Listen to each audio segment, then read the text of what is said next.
Today, the Tea Party Summit. In our Fox Business studios, Sarah Palin, Ron Paul. Freedom Watch brings together leading libertarians. We want our liberties back. And social conservatives. Freedom is worth fighting for. Will these groups unite? What began with small rallies across the country is now changing American politics and maybe the future of our nation. Also with us today, trailblazers, icons, and organizers of this historic movement. Plus, Pennsylvania's outspoken Democratic Governor Ed Rendell is here to challenge everything the Tea Parties stand for. But as governments around the world descend into bankruptcy, as people realize that the federal government cannot right every wrong and protect us from every catastrophe, the front line in the fight for the soul of the Tea Party movement is here on this show. That government is best which governs least. The Constitution was written to keep the government off the people's backs. Paul, Palin, now.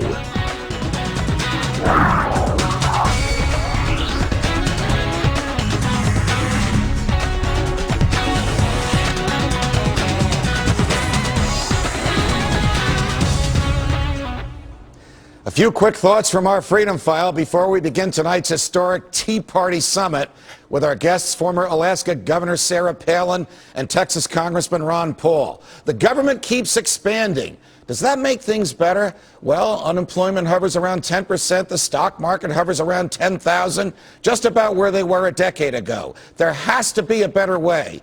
But the government's answer is more spending, over $1 trillion in bailouts, $2 trillion in so-called stimulus packages, and $1.5 trillion budget deficit in this year alone.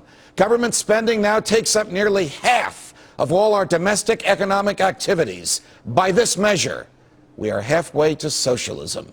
Meanwhile, the government has troops stationed all over the globe at nearly 900 different permanent military bases and equips police here in the U.S. like soldiers in order to raid the homes of alleged drug users. Still, conventional wisdom is that trying to shrink popular government programs is like touching the dangerous third rail of American politics, producing howls of protest. Wait a minute, though. Lately, there are protests against government growth and against government spending. The Tea Party protests that have sprung up across America.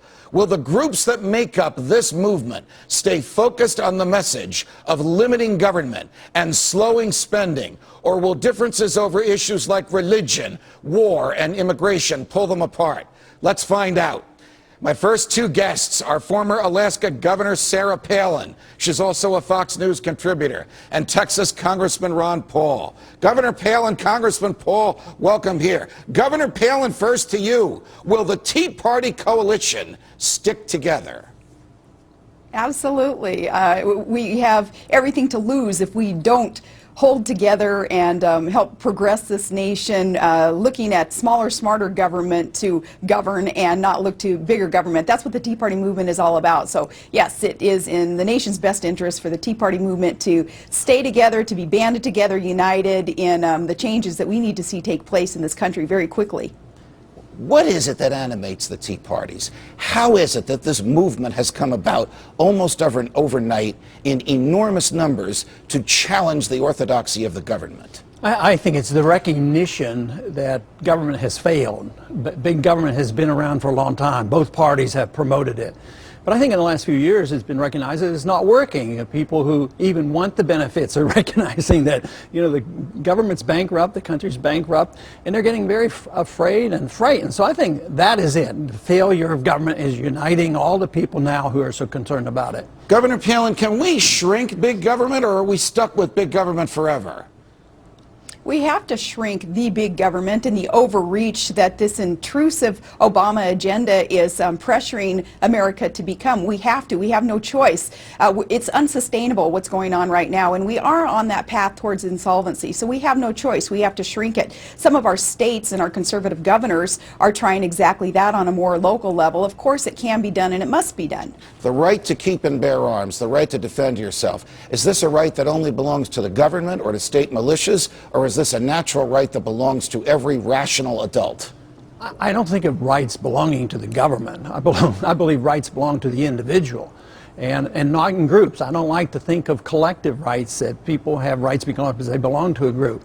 No, the individual has a right to bear arms, but I don't even think you need that particular saying, because I think the right to own property should be enough to own and bear arms. But the Second Amendment and the Fifth Amendment means you have the right, and governments don't have the rights. They have some obligations to protect rights, but they don't have the right that would supersede our right as individuals to own. Governor Palin, you're on the same page with Congressman Paul on this, are you not? The right to protect yourself by the use of a gun is an individual right, and the government can't interfere with it.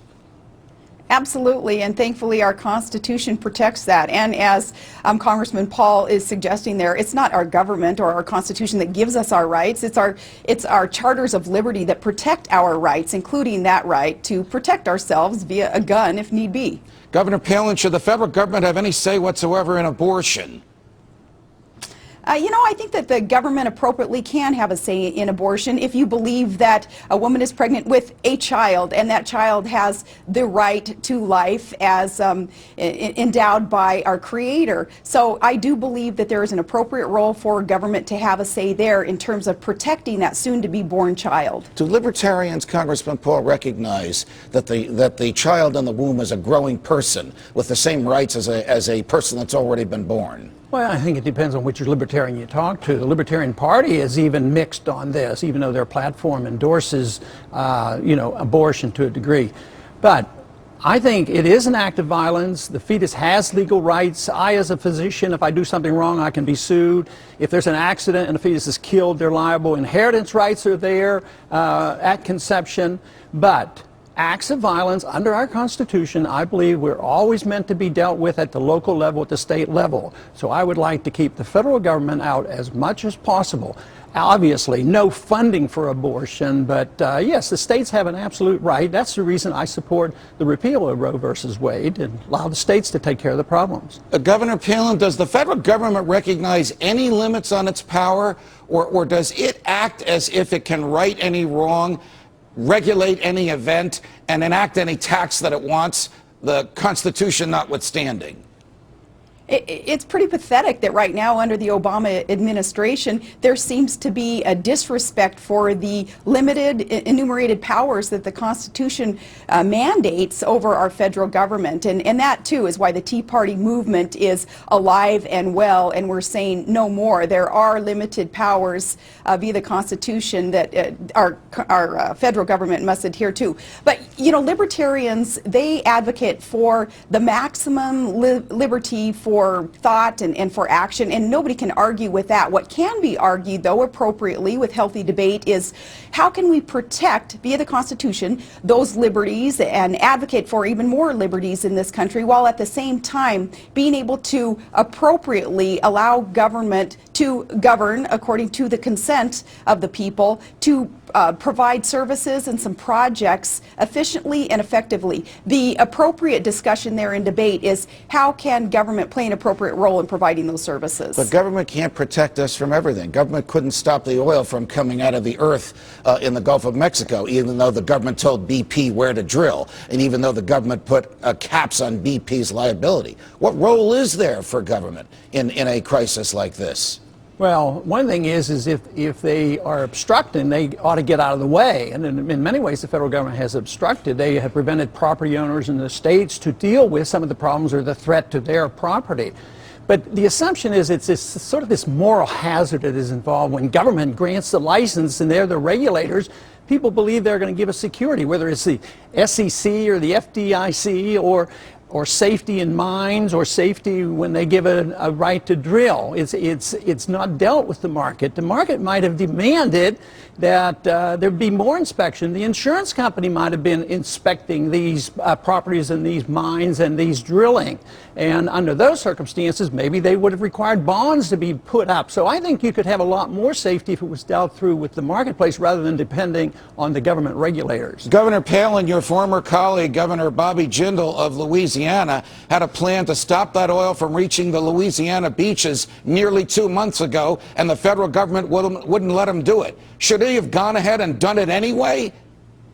Heck yeah, they should have done it anyway, because we're talking about people's lives and livelihoods adversely affected by this tragedy in the Gulf. So yes, he should have done it and asked for forgiveness later. That's what I believe that is appropriate. But you know, let me differ a little bit there with Congressman Paul on the regulatory need here for oversight of natural resource development. In Alaska, we learned very quickly with big oil companies that you can't just rely on their oversight. Their perception of situations and circumstances are certainly different than perhaps the public's perception of a situation like we're seeing in the Gulf right now. So in Alaska, we couldn't just trust that what they were telling us in terms of their regulations, in terms of their operating procedures or their measurements and standards were such that they didn't have to be verified. We had to set up our own offices in the state of Alaska to verify what they were telling us was true. And I think that there's been some lax oversight in the federal government under MMS, and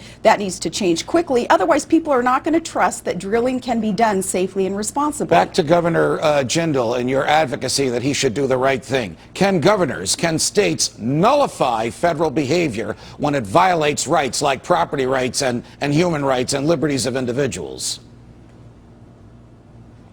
If that is for me, governors for the most part understand the 10th Amendment to our Constitution and understand that local control is the best way to control and to govern effectively. So, you know, I don't know in the legal realm what Governor Jindal would be able to do and then perhaps not get sued by the federal government. But if there is a respect for the 10th Amendment in the Constitution, then yes, a governor, a local governing body should be able to have a lot more control than what we're allowed to have today under the Obama administration. Congressman Paul, if the federal government wants to mandate something that is obviously against the Constitution, can the states refuse to comply? State it differently. Can they nullify federal behavior which is obviously harmful to property and freedom? Well, they should, but they're not able to because the federal government comes down with a heavy hand right now. But it was intended. Jefferson obviously argued this case that they should.